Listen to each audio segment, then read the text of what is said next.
Okay, welcome. We're actually trying Camtasia today, and wanted to review the eye. I also looked at some quizzes. Remember, the prompt was to trace the path of light through the eye. So you have this picture. The path of light is going to pass through the cornea, through the aqueous humor, through the pupil. This is actually not an actual structure, it's a hole. So if you had to make the list, let's start from the top. We have the cornea, then we have the aqueous humor, then the pupil. Now this opens and closes, it's the aperture of the eye through the lens, and then it would be the vitreous humor, and eventually through the vitreous humor we're going to hit the back side of the eyeball, and the back side of the eyeball is called the retina. The retina. Now, the light is focused on an area called the fovea, F-O-V-E-A, center of visual field. And the fovea is kind of interesting. When they map the fovea itself, it is circular, and as it turns out, the colored or cone cells in the retina tend to be in the center, and that's the blue, the green, and the red, and they are clustered very much in the center of this fovea region. And the rods, which are the cells that detect black and white, they tend to be on the periphery. So cones in the center of the fovea, all the colors, with the rods, your rod cells, the black around the periphery of the fovea. So these would be your rod cells.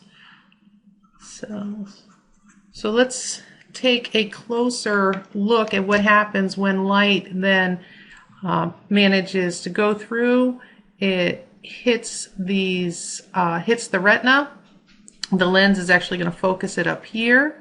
This area here is called your blind spot because this is where the optic nerves and other nerves are coming out of the eye, so we don't have any rods and cones on there. And it's also where our blood supply goes in and out of the eye. So we don't have visual cells there. So now this might look complicated going through here, and what struck me, I remember when I was learning this, is that to me it seems like the optic nerve should be on the back side of the retina, and it actually isn't. The optic nerves are clear cells, and light actually goes right through them, and the light goes right through them to the rods or cone cell. So looking at the rods and cones, your book focuses. So what happens is light activates something called rhodopsin. Light activates rhodopsin. Well, rhodopsin is a protein called retinol, and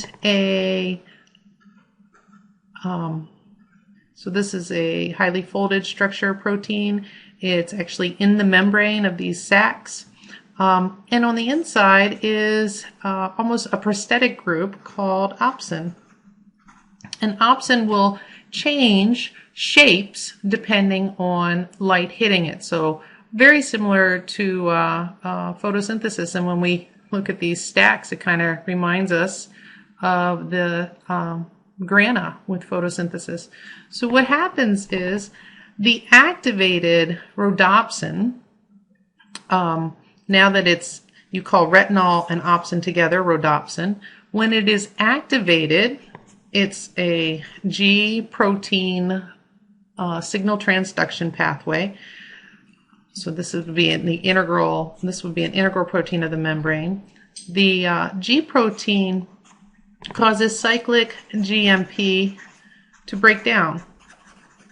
Now when that breaks down, that means the sodium channels open. Sodium opens, and if the sodium channel opens, your sodium leaves the cell. So sodium goes out of the cell, goes out. Well, if we're talking membrane potential and the inside's negative, and we have even more charges leave, this becomes even more negative. So this isn't going to cause an action potential. It's actually caused what's called hyperpolarization. Hyperpolarization.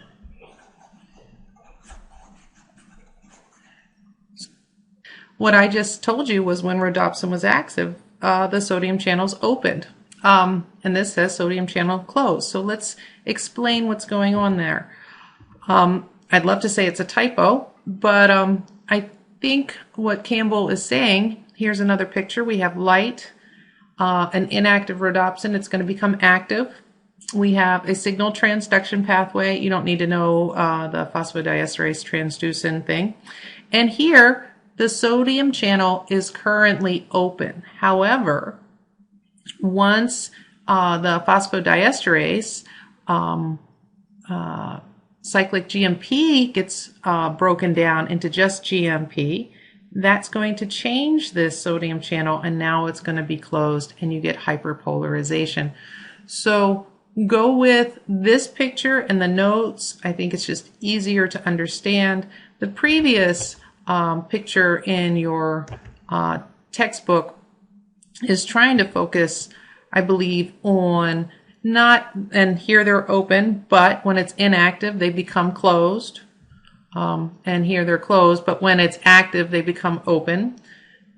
The important thing with this is whether there's going to be a response to the different forms of rhodopsin being activated or inactivated in the light or not in the light varies. So sometimes the rod cells, so some rods will release glutamate. We'll just say glutamate, that's the neurotransmitter. And the bipolar cell, and maybe that's why they call them bipolar, the bipolar cell may or may not depolarize. So they may or may not send an action potential, even if glutamate's released or even if glutamate is not released. So as you can see here, you've got like a four-way response. If there's no glutamate, this guy might depolarize and this guy might not depolarize, depending, of course, on the surface proteins in the synapse. And same over here with glutamate release. Sometimes it's going to depolarize, sometimes it's not. Again, genetic difference on what proteins are being expressed in the synapse. So that's where it starts getting a little freaky.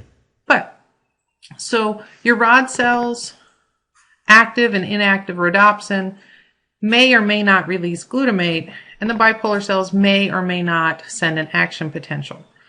And all of that helps tweak the vision and the responses to not just light and dark, but different wavelengths of light when you look at the color cells.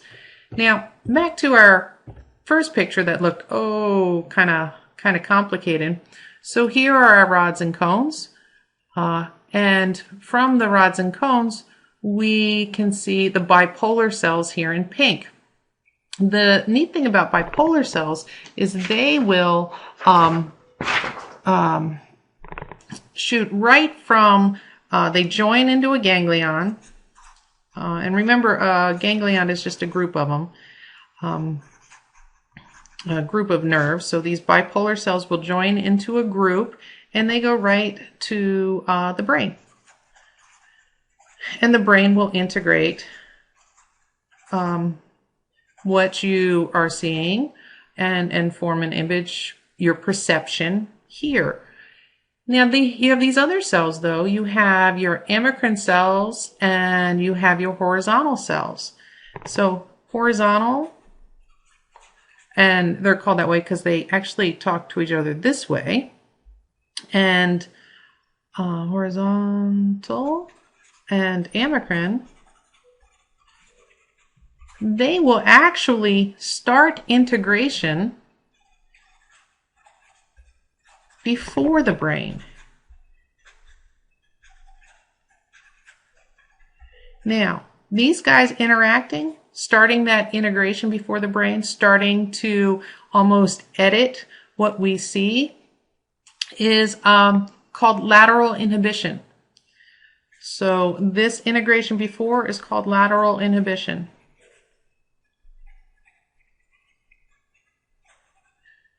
Now, so these guys will do a little integrating before the brain. They then send it to something called the lateral geniculate nuclei. Lateral geniculate nuclei. And then that goes to the primary visual cortex. So I hope that is a little clearer. And if not, I'd be happy to answer more questions. So over and out.